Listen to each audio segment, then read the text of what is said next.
우리가 책자, 제가 주일로 설교할 때는 이제 책자를 가지고 그 기초에서 말씀을 봅니다. 그래서 오늘이 이제 30번째 설교인데요.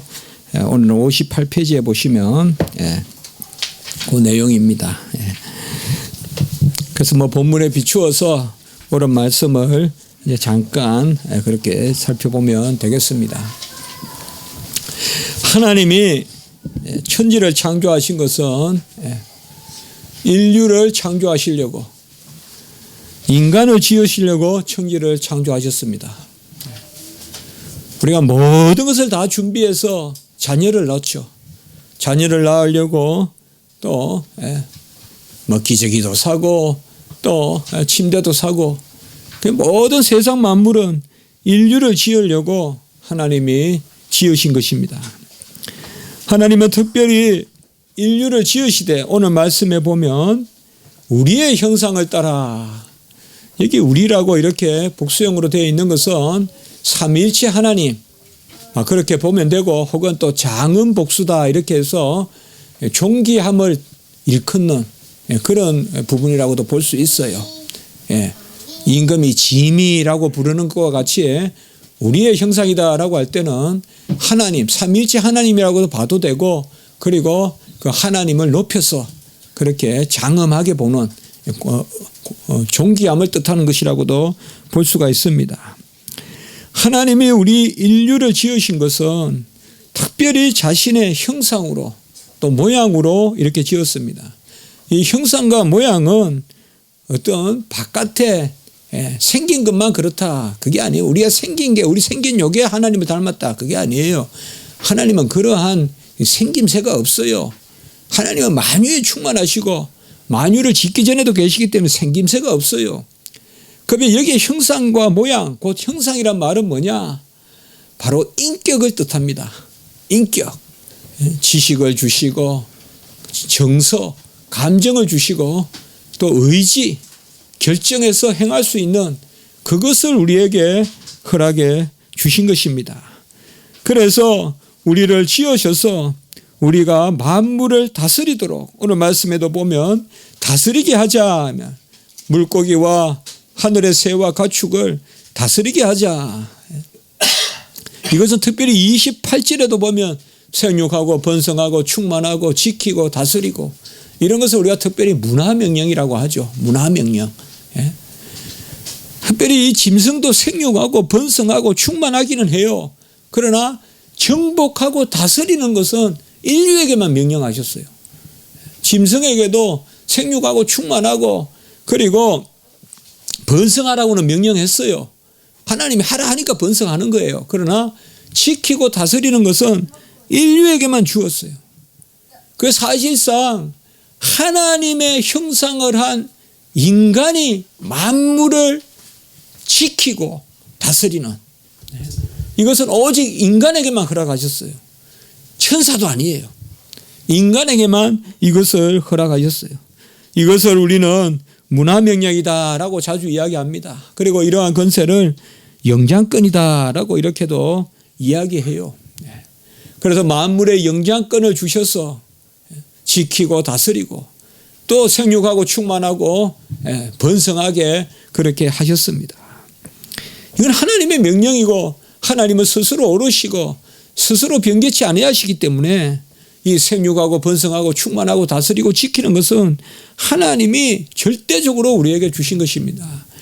그것을 어느 상태 가운데 다스리게 했느냐? 특별히 27절에 보면 남자와 여자를 창조하셔서 남자와 여자를 창조했습니다. 우리 각각 창조한 거예요.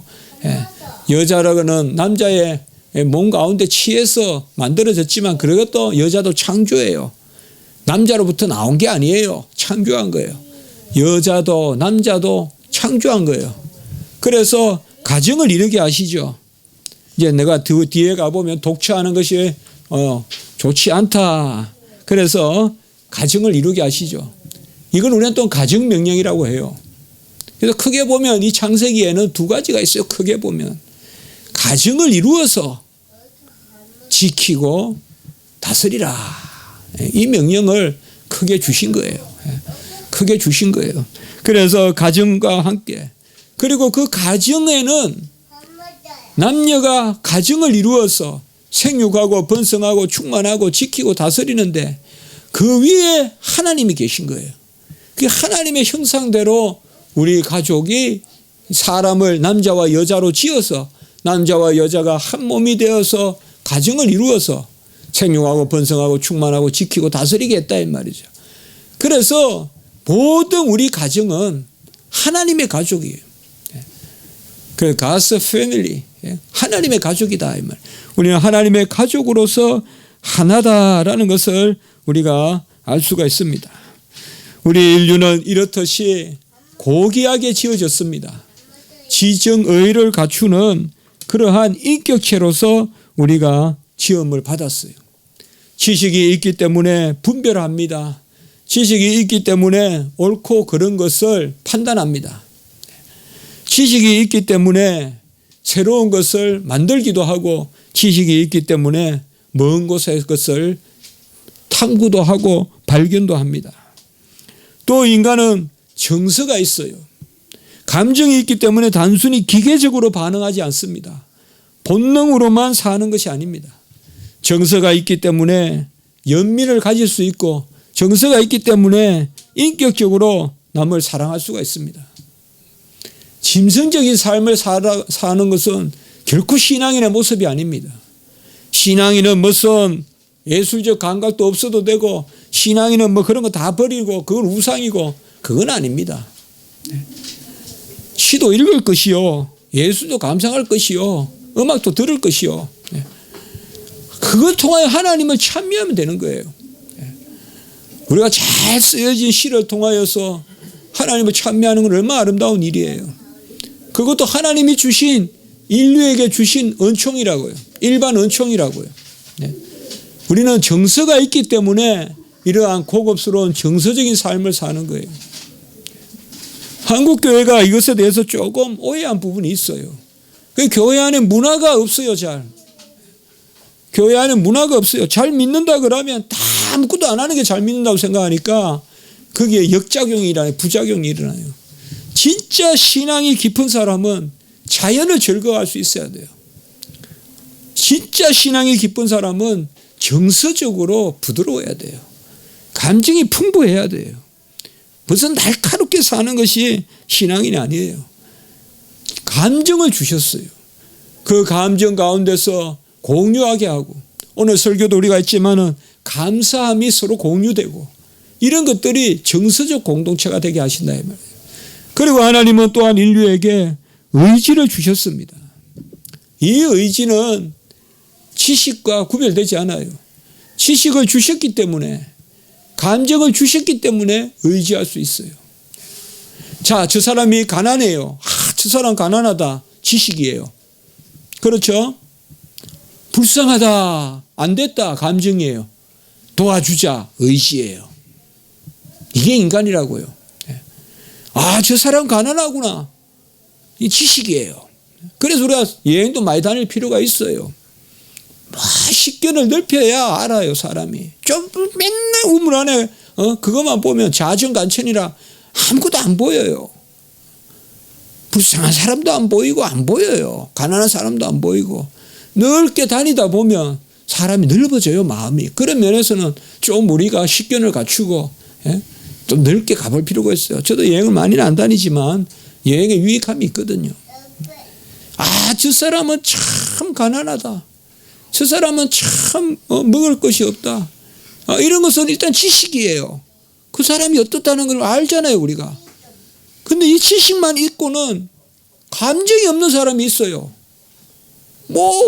쥐가 가난한 거지 쥐가 노력 안 해서 저런 거지. 이건 감정이 이제 안 움직이는 거죠. 아는데 그냥 거치고 말죠. 아니요. 우리는 알고 감정을 갖게 했다고요. 우리 주님도 이 땅에 오셔서 에루살렘아 에루살렘아 기도하셨죠. 또 슬피 여기셨어요. 애통하게 여기셨어요. 근심하셨다고 하셨어요. 우리 주님도 감정을 가지고 계신 거예요. 나사로가 했을 때는 슬피 우셨어요. 겟세마네에서 기도할 때는 근심하셨어요. 두려움, 근심하셨다고요. 우리 성도님들은 이 감정, 이게 하나님이 주신 거예요. 그리고 감정만 있으면 뭐하냐 이 말이에요. 움직여야 된다 이 말이에요. 가난한 사람이 가난하다고 알면 그것에 대하여 연민을 갖고 지정, 그 다음에 그 사람을 도와주려는 행동하는, 결정해서 행하는 의지가 있어야 된다고요. 내 옷을 벗어준다거나 내 주머니의 것을 꺼내서 돈을 내준다거나 이런 의지가 있어야 된다 이 말이죠. 이 지정의로 우리를 지으셨습니다. 그래서 우리에게 문화명령을 주시고 그 가운데 우리에게 하나님이 온전하게 하나님이 언약의 백성이 되도록 언약을 맺으시는 그 모습을 볼 수가 있습니다. 오늘 27절에 보면 하나님의 형상으로 사람을 창조하시는데 2장 7절, 오늘 읽지는 않았지만 창세기 2장 7절에 가보면 사람을 생기를 그 코에 불어넣으시니 생명이 된지라 이렇게 이야기하고 있습니다. 이게 하나님의 형상입니다. 하나님이 생기를 불어넣으셨다.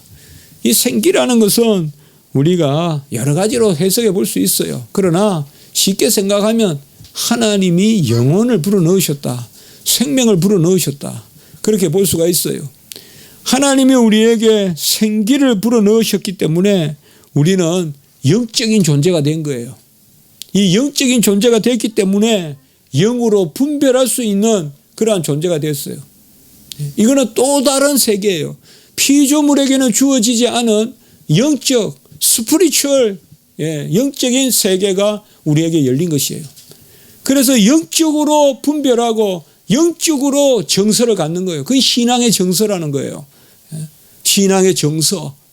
영적으로 우리가 감수성을 갖게 돼요. 영적 감수성. 그리고 영적으로 행하게 돼요. 신앙적인 의지를 갖게 되는 거예요. 그래서 영적으로 하나님을 섬기고 살아있는, 이 영이 살아있어야 살아있는 하나님의 백성이에요. 이것을 성경에서는 2장 7절에서는 생명이다라고 이렇게 부르는 것이에요. 그러니까 영적으로 우리는 지식을 가지고, 영적 지식을 가지고, 영적 감정 혹은 영적 정서를 가지고 영적 의지, 영적 행위를 하는 거예요. 그래서 우리가 생명이 된지라라고 이렇게 말하고 있습니다. 하나님이 우리를 이렇게 지으셔서 무엇보다도 영적인 찬미의 도구가 되게 하시고 하나님의 일을 분별하는 대로 우리가 하나님의 일에 순종하고 나가게 하신 것입니다. 우리는 일상의 삶을 살 때 육체적인 일에 매일 수밖에 없습니다. 가장 중요한 것은 우리가 살아가는 이 육체와 영적인 일이 분리되어 존재하지 않는다는 거예요. 자, 내가 육체로 살 때는 육체만이 움직이고 영적으로 살 때는 영적인 어떤 내 영혼의 어떤 것만 작용한다. 그게 아니라는 거예요. 함께 이게 움직여요. 내가 육체의 삶을 살 때도 내 영혼이 영향을 받고 또 내 영혼의 삶을 추구할 때도 내 육체가 영향을 받는 거예요. 그래서 여기에서 우리가 하나님 앞에 어떻게 나아가야 되느냐, 그 길을 우리가 살펴봐야 돼요. 무엇보다도 중요한 것은 인간은 흙으로 인간을 먼저 빚으시고 그 가운데 그의 호흡을 넣어주셨어요. 흙으로 빚으셨다는 것은 우리 인간이 피조물이라는 것에 대한 확증이 되는 거예요. 그게 하나님으로부터 흘러나오는 게 아니에요. 우리는 흙으로부터 빚은 거예요. 옛날에 철학에는 무슨 유출설이니 이런 게 있는데 그래서 우리도 하나님이 우리도 하나님이다 그런 사상이 있는데 그건 아니에요. 여러분들, 우리에게는 어떤 것도 하나님이 없어요. 우리에게는 신성이 없어요. 우리에게는 뭐가 있느냐, 피조성이 있을 뿐이에요. 이게 우리가 풀어가는 하나의 키가 돼요. 자, 뭐냐, 하나님은 우리를 고급스럽게 생기를 불어서 생명이 되게 하셨지만 우리는 피조물이라는 거예요. 우리는 조물주가 될 수 없다는 거예요. 곧 우리는 하나님의 만드신 바라 하나님께 의지해야 되는 존재예요. 하나님께 기대해야 되는 존재예요. 지음을 받았다는 거예요. 오늘 26절 27절에서 우리 인간은 우리 다른 것을 많이 보지만 바다와 물고기와 하늘의 새와 가축과 뭔가 기는 것과 더불어 우리 인간은 만들어진 존재예요. 여기에서 우리가 두 가지를 생각해 볼 수가 있어요. 인간은 높으면 높을수록 인간이 시험을 받았다는 것을 잊어버리면 안 돼요. 우리 인간은 가장 고급스러운 존재일 때가 언제냐? 어떻게 보면 가장 여호와를 의지할 때예요.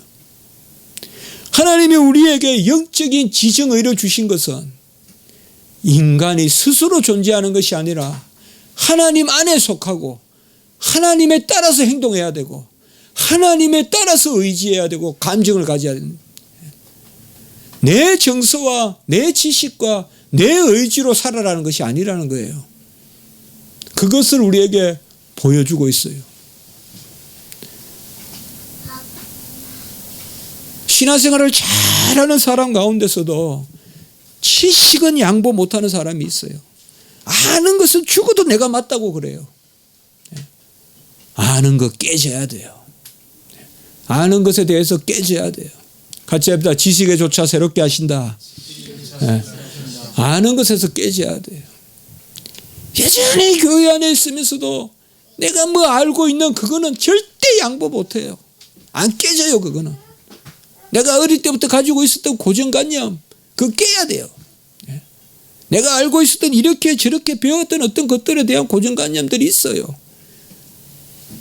교회 안에서도 세상에 뭐 되는 이런 섭속 같은 걸 그대로 교회 안에 가지고 오는 경우가 있어요. 이래야 된다 그러고 저래야 된다 그러고 그런 것들로 깨야 돼요. 우리가.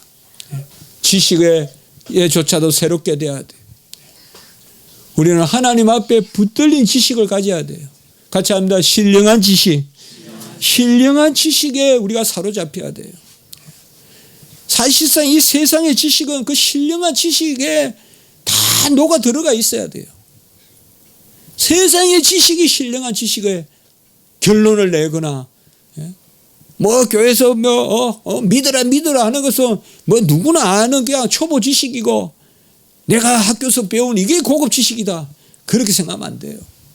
그렇게 생각하면 안 돼요. 오늘 아침에도 제가 설교를 드렸지만은 정말 뛰어난 신앙인은 교회의 비밀을 아는 사람이에요. 영적인 세계의 비밀을 아는 사람은 영적인 감수성을 가진 사람은 그게 겸손하다고요. 그 영적 지각을 갖추고 영적 분별력을 갖추고 결국은 내 지식을 하나님의 지식에 묶어 놓을 때 그때 우리는 가장 고급스러운 지식을 갖게 되는 것입니다. 두 번째, 우리가 하나님 앞에 정서적인 것도 마찬가지예요. 우리가 가장 잘 속는 것이 바로 이 정서예요. 내 감정을 또 너무 믿는 거예요. 야, 나 요새 교회 가면 힘들어. 이게 그냥 나를 지배해버려요. 내가 교회 가서 힘들다는 것이 사탄의 유혹일 수도 있어요. 그것이 불법과 불의의 그러한 계획일 수도 있어요. 그러나 우리는 우리의 감정을 너무나 결정적인 것으로 믿어버려요. 내가 느끼는 것이 다 옳다고 생각해요. 눈물도 믿지 마세요. 눈물도 믿지 마세요. 하나님은 우리를 하나님으로 지은 것이 아니라 하나님의 형상으로 지었다는 거예요. 뭔가 하면 하나님의 형상의 고기로움을 가지고 있으나 알 것은 우리는 여전히 피조물이라는 거예요. 우리의 정서도 하나님께 붙들어 매야 돼요. 하나님의 기뻐하심과 하나님의 애통하심과 그것에 우리의 마음에 초점을 맞춰야 돼요. 세속적인 어떤 정서가 아니라는 거예요. 우리의 감정 조심하셔야 돼요, 여러분들. 어떤 사람은 지성의 지식을 강조하는 지식적 인간형이 있고 감정을 강조하는 정서적 인간형이 있어요. 간혹 정서적 인간형은 많은 사람에게 아름답다 이런 호응을 받기도 하지만 저도 간혹 상당히 정서적이에요. 제가 제 자신을 보면 두려워요. 두렵다고 사람 만나는 것도 두렵고 그게 정서적인 게 있어요. 그러나 우리가 잘 알 것은 이 정서적 인간이 가장 위험할 수도 있다는 거예요. 한때 제가 신학교에서 책을 공부하고 할 때는 한때 이 정서, 감정이라는 게 엄청 많이 이야기됐었어요. 그 당시에 심리 이런 거와 더불어서. 그래서 감정을 뭐 조율하라 그러나 우리가 잘 알 것은 이 정서, 감정조차도 여호와께 매야 돼요. 하나님이 우리에게 생기를 불어넣으신 것은 그 안에서 알고 그 안에서 느끼라는 거예요. 그리고 세 번째로 그 안에서 의지하라는 것이에요. 그 안에서 우리가 하나님께 나아가는 그러한 의지, 행하는 것의 기준을 삼으라는 것입니다. 여러분, 우리는 주의 이름으로 무슨 일을 행하는 거예요? 성도님의 삶은 구별이 없어요. 모든 일이 하나님의 뜻 가운데 있는 것입니다. 어떤 일은 세상의 질서대로 그냥 행하고 어떤 일은 큰일이니까 하나님의 뜻을 쫓아가고 그렇게 되는 것이 아닙니다. 하나님은 모든 일 가운데서 우리가 그의 뜻을 구하기를 원하고 있습니다. 하나님의 뜻은 간단합니다. 하나님께 영광되는 일을 하기를 원하십니다. 우리에게 호흡을 주시고 생명이 되게 하신 것은, 생기를 주신 것은 하나님께서 영광을 받기 위하심인 것입니다. 영혼을 우리에게 주신 것은, 생기를 불어넣어 주신 것은 그 가운데 영광을 받기 위한 것입니다. 우리는 살아갈 때 여러 가지 것을 결정해야 됩니다. 이것이냐 저것이냐. 그때마다 어려움이 많고 힘든 일이 있습니다. 내가 즐거운 일을 해서 하나님께 영광이 된다면 좋겠는데 많은 경우에 그렇지 않습니다. 내가 마음 내끼는 대로 하면 하나님께 영광이 된다면 얼마나 좋겠어요. 그러나 그렇지 않습니다. 참아야 됩니다. 포기해야 됩니다. 그 길로 가지 않아야 됩니다. 그게 하나님께 영광이 될 때가 많습니다. 우리는 하나님이 예비하신, 하나님이 우리를 몰아가시는 길이 있습니다. 이렇게 생각해 보세요. 나는 이렇게 살려고 하는데 하나님이 자꾸 저쪽으로 몰고 간다고 생각할 수 있지만 이렇게 생각해 보시라고요. 하나님이 이미 우리를 예비하신 길이 있는데 우리가 다른 길로 자꾸 행동하려고 하니까 쳐서 그쪽으로 다시 돌이키는 거예요. 그래야 하나님의 예비하신 길로 우리가 나갈 수 있기 때문에 그런 것입니다. 무슨 일을 하든지 간에 하나님이 나를 이끌어 가시는, 목자가 양을 이끌어 가시는, 그래서 내가 그 일에 따라서 행하고 행하지 않고 하는 그것을 우리는 항상 놓고 기도해야 돼요. 내가 낫으면 안 돼요. 스코틀랜드 가보니까 정말 양은 순하더라고요. 양은 첫째로 소리가 없더라고요. 그리고 양은 순해요. 가장 주인 뒤만 쫓아다녀요. 그 쫓아다니면 죽거든요. 우리가 영원히 우리에게 생기를 불어넣어서 그의 형상으로 우리를 지으셨다. 이것이 뭘 의미합니까? 우리가 그의 생기, 그의 영혼, 그가 우리를 지으신 바대로 가장 온전할 때 우리가 가장 아름다운 열매를 맺고 그 가운데서 나아가게 된다는 것입니다. 이 마음을 잃어버리면 로마서 1장 28절에 하나님을 감사하지도 않고 경배하지도 않고 같이 합니다. 상실한 마음으로 살게 됩니다. 이 마음 붙들어 매야 돼요, 여러분들. 내 지식도 야긴 보아스 두 기둥에 꽉 묶어야 돼요. 성전에 재물을 묶어 놓듯이, 우리 시편에 나오잖아요. 성전에 재물을 묶어 놓듯이 우리의 지식도 탁 묶어놔야 돼요. 탁 묶어놔야 돼요. 상실한 마음을 가지면 안 돼요. 붕 뜬 마음을 가지면 안 된다. 우리의 감정도 거기에 묶어야 돼요. 풍부한 감정 가지셔야 돼요. 어떻게 보면 감정이 풍부한 사람 쓸 수 있어요, 하나님이. 그러나 세속적인 감정에 이끌려서는 안 된다 이 말이에요. 세속적인 감정에 이끌려서 하나님을 멀리하고 이 일을 그르치면 안 된다 이 말이에요. 세속적인 감정이 많다 이 말이에요. 가장 우리를 흔들리게 하는 것 중에 하나가 바로 그거라 이 말이에요. 친구와의 의리라는 이름으로 또 가족 간의 어떤 그런 세속적인 관계들이 있어요. 가족을 사랑해야 되죠. 친구를 사랑해야 되지만은 우리 감정 말이에요. 그 감정이 움직이면 그냥 말씀도 없고 그냥 다 감정 그게 옳은 줄 알아요 우리가. 그 감정 아니다 이 말이죠. 그리고 의지도 하나님 앞에 맡기고 우리가 나가야 됩니다. 저는 날마다 살아가면서 그런 생각을 합니다. 날마다 정말 배치지 맛도 못하다는 생각을 합니다. 제가 아무것도 아니라는 거죠.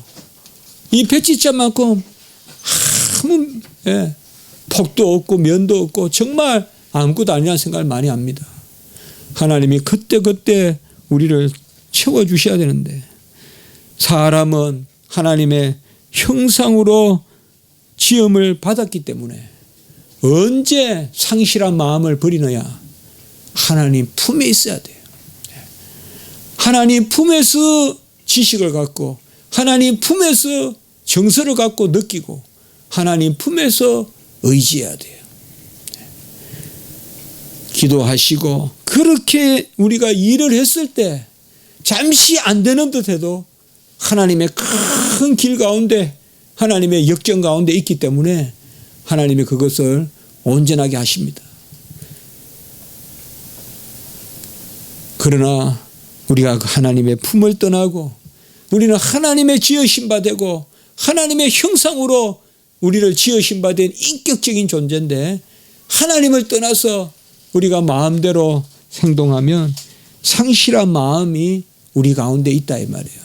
상실한 마음은 구약으로 말하면 바람난 마음이에요. 바람난 마음이란 말이에요. 여호와를 떠나 있는 마음이에요. 그것은 아무 뿌리가 없어요. 아무 뿌리가 없어요. 지는 듯해도 여호와의 이름으로 또 참으십시오. 저게 하고 싶어도 여호와의 이름으로 하지 마십시오.